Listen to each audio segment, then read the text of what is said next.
Hello everyone, it's History Behind the Warrior, and as always, welcome back to yet another Injustice video. Now, the surprising well-received reception of the most recent Injustice content, I thought that today we could somewhat expand on some of the ideas I laid out there, and actually discuss, break down, and analyze who exactly would be the best and perfect ideal villain for an Injustice 3. Now, to do this, I do need to tackle it from a multitude of different angles, because not only do I have to talk about the villain themselves, but ultimately, what threat do they pose to the universe? What does their appearance mean and present in the grander scale of the overarching narrative? Because when it comes to large-scale DC villains, it's never quite a singular villain appearance, typically resulting in some sort of invasion or cataclysmic event. And most importantly, in this twisted canon, how exactly do those events and villains fit in here? What makes them such a threat that Superman alone can't take them? That is what we will be exploring today, as well as their pros and cons if they are to do so. Now, with that said, very early on, I do want to say and state that currently, as of making this video, we are yet to get any official announcement about an Injustice 3. However, with the end of Mortal Kombat 1, as well as the somewhat recent leaks, it has only been natural to assume that NetherRealm would revert back to that of the original cycle between Mortal Kombat and Injustice. So please do go into this video looking at it as a fun hypothetical of what can be. And also, for the sake of us not retracing the older steps of the prior games, I'm not directly going to have Injustice Superman be the primary antagonist, as I imagine from this point onwards, Clark would probably more serve as a secondary antagonist, but would collide with Batman's insurgency. And it should go without saying, I am following the Batman ending of Injustice 2, as it feels more narratively open than that of Superman's ending, which already has been expanded upon in his own comic. So, with all of that said and out the way, who is my first suggestion here? Well, that would be the Crime Syndicate. Now, this is a pretty obvious choice, all things considered, as they are the infamous villain equivalent of the Justice League from Earth 3. And this is actually surprisingly a pretty good fit for Injustice. Whilst I most certainly know there is fatigue of, oh, here's a hero you like, but evil. A lot of characters in Superman's regime do paint themselves in more of a morally grey area, where the ends somewhat justify the means, never truly seeing themselves as villains here. But that's actually why I think the Crime Syndicate works here as an antagonist, existing as a symbolic contrasting mirror of what the League could ultimately become, if it goes on unchecked without temperance. Plus, something like this would really enable a very interesting three-way conflict, as the Syndicate themselves are one of the very few villainous teams that can go toe-to-toe with the Justice League in their prime. And morally, it would be a really interesting way to challenge the regime's characters, past and present, as just how different are they to the Syndicate at this point? You could have Ultraman challenge Superman's brutality and careless anger, maybe even mocking him about Lois's death to stoke those flames to push that ruthless aggression. You could then have Wonder Woman battle the likes of Superwoman, who expresses her own sadistic ambitions to Diana, and how they aren't so different with curling men around their fingers like puppets in order to achieve their goals. Each member of the regime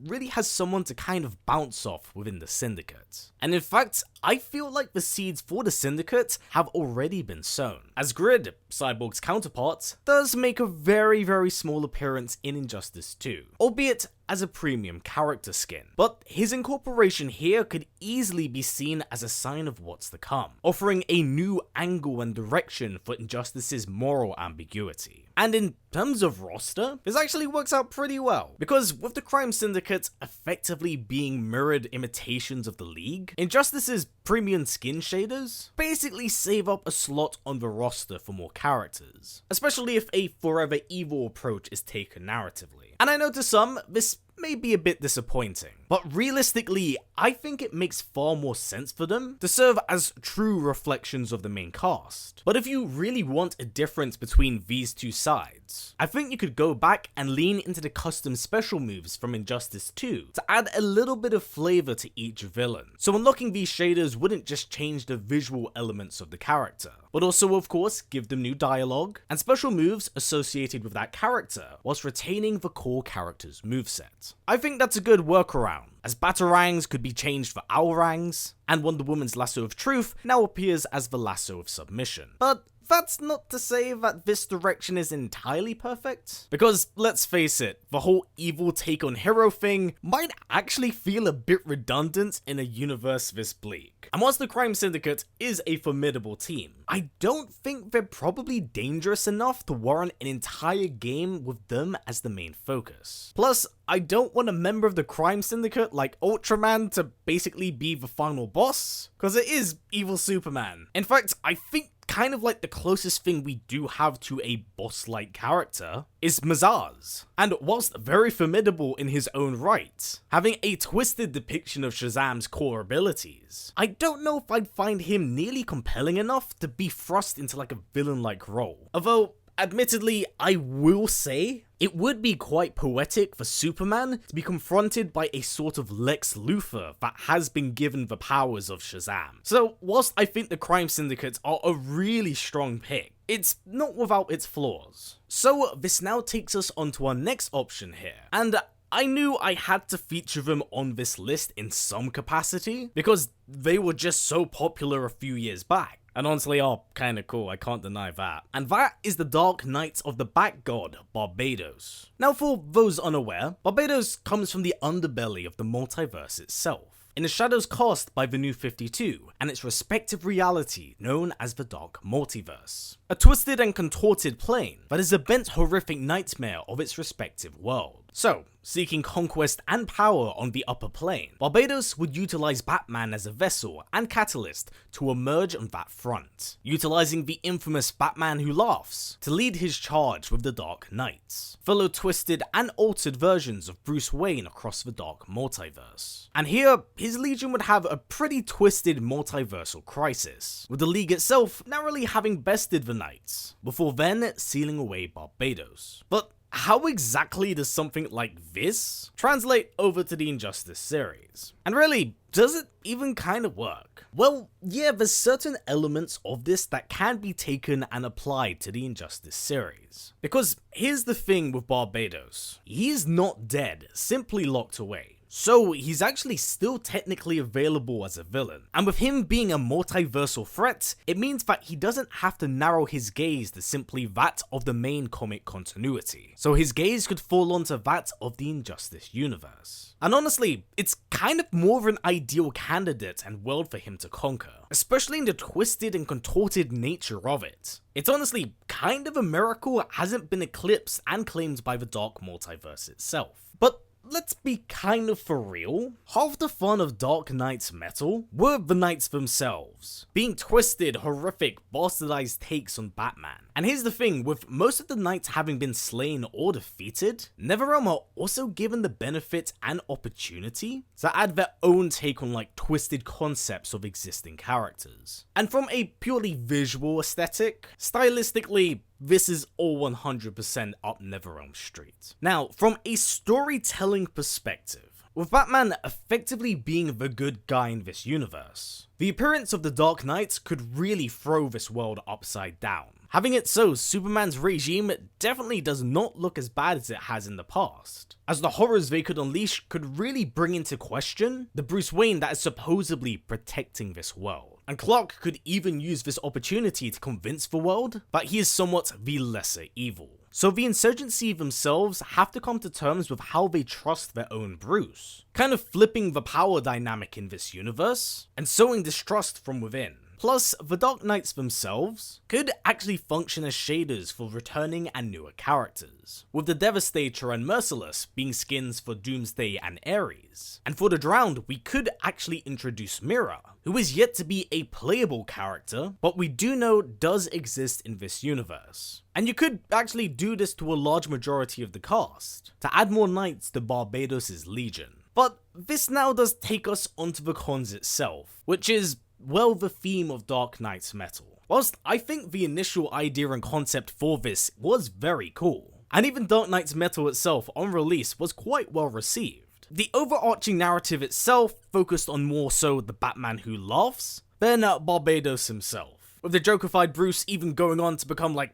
a Dr. Manhattan level being that punched a space god in the face. It never felt like Barbados ever kind of lived up to his full potential. And I feel like something like this could happen once again, especially if they're either recreating or introducing newer characters. It does get a little problematic here. But another problem here, and well, the Injustice series as a whole, is do you want to see more evil versions of characters you love? To which I'd arguably say probably not. So again, whilst I do think this is a solid pick, I don't think it's the best overall choice. Although I do like the idea of Barbados' sights falling onto that of the Injustice universe, and looking to claim it into the Dark Multiverse. So, with the Knights out the way, this now takes us onto option 3, and that is the Anti-Monitor, a multiversal juggernaut capable of crumbling realities. Now, as cataclysmic threats go, the Anti-Monitor is a really fucking solid pick.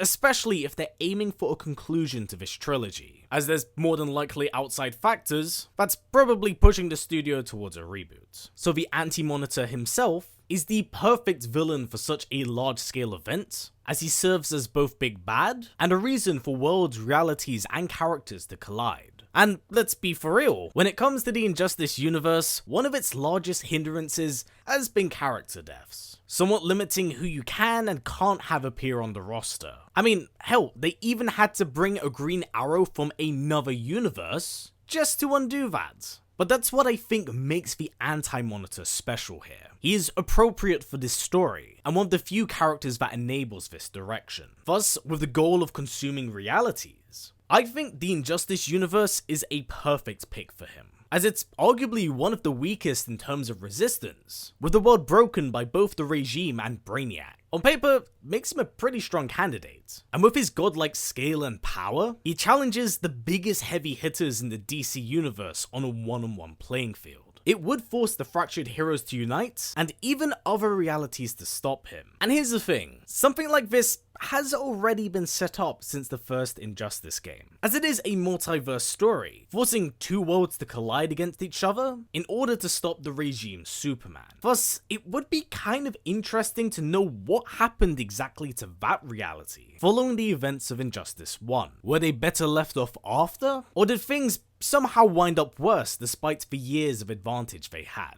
And seeing how that isn't the prime universe for where all of this takes place, it could actually be susceptible to the Anti-Monitor's hunger, being the first world to fall, and force the scattered remaining heroes into the Injustice reality. So the roles are kind of flipped from that of the first game. But if they are going to tackle the Anti-Monitor, I do think it needs to be something on this scale. Something grand and divine, where shattering and merging different realities is a possibility. It's the only way to kind of do him justice. Now, the only real cons here is that again, it's a multiverse story, so some people may not already be sold on that. But if anything, I do feel like it's very complementary to that of the Anti-Monitor. You gotta respect the threat he presents. It's just that the downside to this is that it kind of does lazily handle character deaths in the same manner it did with Green Arrow. It's a bit of a double-edged sword, because it does suck that a lot of characters are dead. In fact, it's one of the reasons why Injustice held so much weight as a series, because it wasn't afraid to kill its characters, much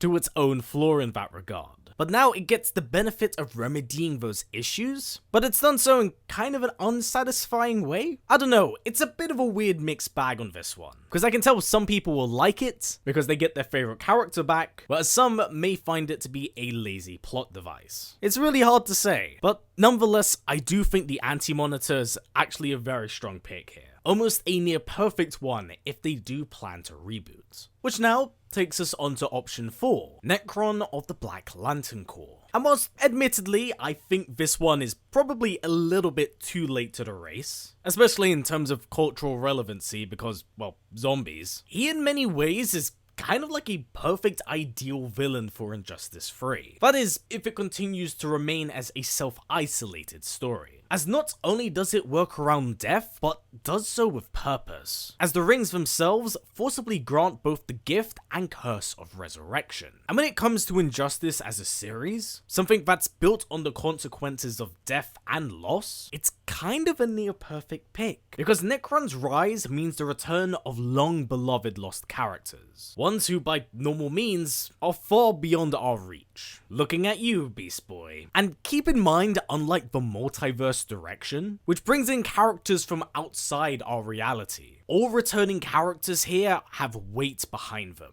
They retain memories of their death and fall, and know the hands responsible for putting them in the grave. It creates a gritty and kind of haunting scenario. Tragedies are weaponized, fallen heroes are turned on their loved ones. It's honestly kind of fucked, but a really solid pick within this universe. And from a confrontation standpoint, you could get some really twisted and brutal moments, like Superman being confronted by a dead Lois Lane, disgusted at the man he's become, asking that out of the two of them here, who's actually the monster. And then you could have Bruce and Damian trauma bond over fighting an undead Nightwing, uniting the two in the most brutal way. And hell, even Wonder Woman herself could be confronted by the likes of Batwoman or Shazam, as she did play a hand and role in their demise. It really does set up an event that kind of complements the Injustice series, I feel. And here's the thing, it doesn't have to be a step-by-step retelling of Blackest Night. Because with us delving into the supernatural at this point, I actually think it opens up the window for characters like Etrigan, Zatanna, and Constantine, who are all characters fans have been asking for. And if you really want to lean into the occult and the supernatural side of things, you could even bring back Raven if we're doing Beast Boy, and maybe even Trigon,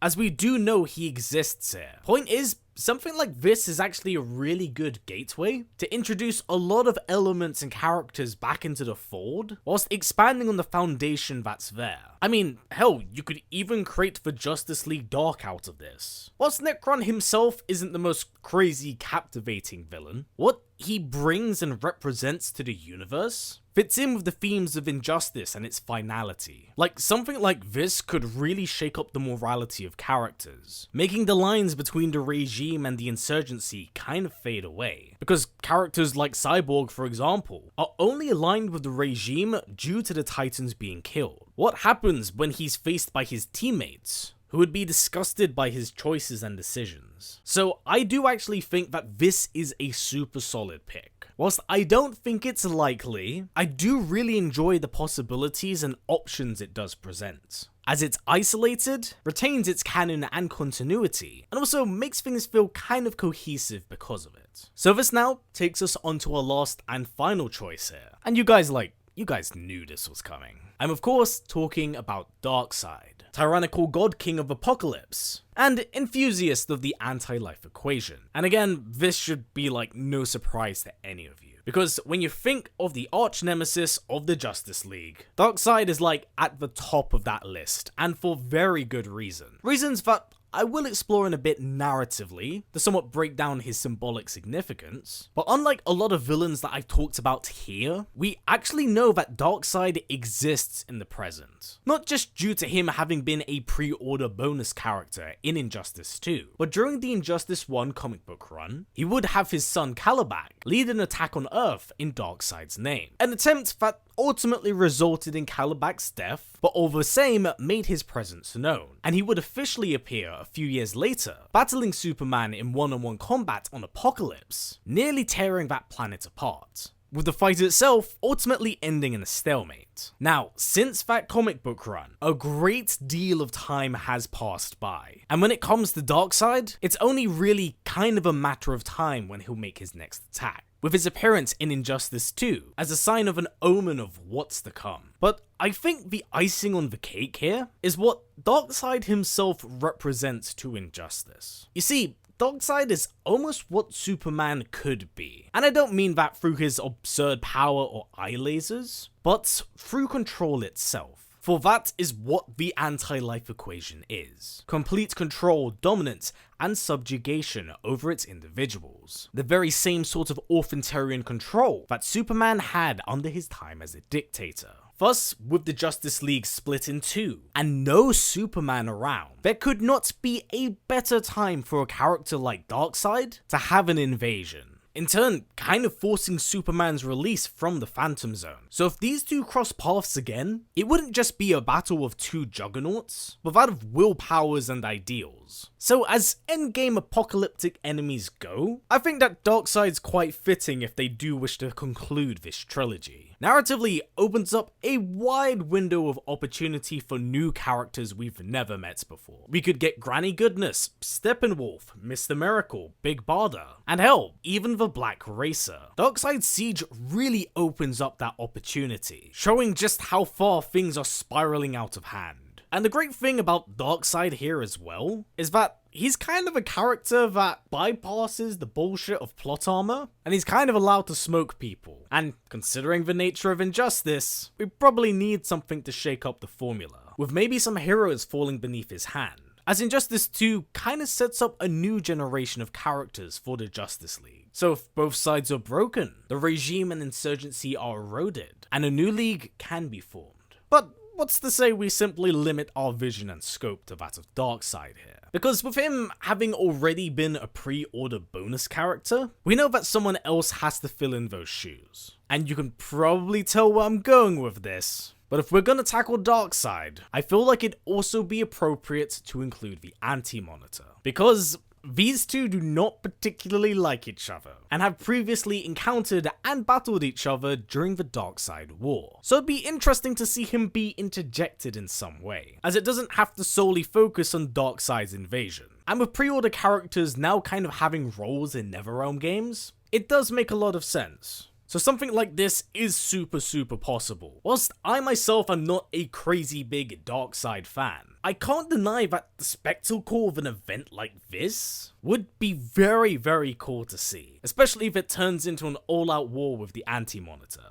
So, with that said and everything covered here, this kinda concludes my video, covering the different villains and options we do have for Injustice 3, and who I believe are the strongest contenders, or individuals that should be utilized for it. There's a lot of toys and tools to kind of play around with, because, well, comic books. And with each of these characters, you don't have to follow for a one-to-one adaptation of its source material, because if that was the case, I'd just read the source material. I think there's a lot to play around with here that challenges the Injustice universe and the characters within it. In my opinion, I think that the three strongest contenders is Darkseid, the Anti-Monitor, and Nekron. And whilst I do like the Dark Knight and the Crime Syndicate, I think that narratively, they do pale in comparison with what the other three villains can do. So with that said and everything covered here, I now relay the question to all of you of, who do you want to see be the main villain of Injustice 3? How exactly do you want to see that story go? Are there any characters you'd like to see return? And which of these villains do you feel is the most appropriate for a third installment? Please do comment down below, as I'd absolutely love to hear what you have to say. But until the next one, everyone, that has been it for me. So as always, take care, and I'll catch you in the next one.